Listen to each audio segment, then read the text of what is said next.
I just finished my meetings with President Xi Jinping, Premier Li Keqiang, and Vice Premier Liu Yandong, and many other senior officials. And we've agreed to launch a third major study, this time looking at China's health sector reform. It's clear to me that as China gets wealthier, it's also determined to get healthier. The health sector is growing faster than the overall economy. How this growth is managed will have a tremendous impact on China's economy. We'll do the study in collaboration with the Ministry of Finance and the National Health and Family Planning Commission and with the World Health Organization.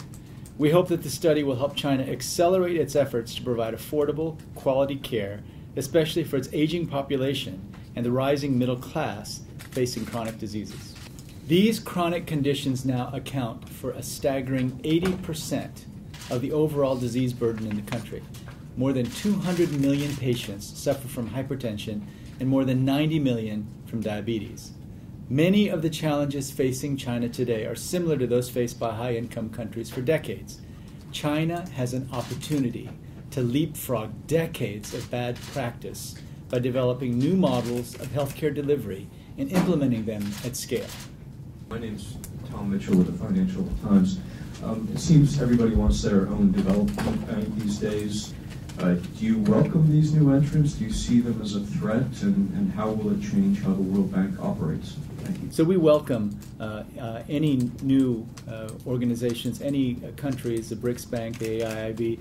We think that the need for new investments in infrastructure is massive. We think that we can work very well and cooperatively with any of these new banks once they become a reality. And in fact, we have been going through a reform process at the World Bank Group over the past year, precisely because we knew that there would be new entrants in the business. We feel that our advantage is that we have 70 years of experience and that we have the best technical knowledge not just of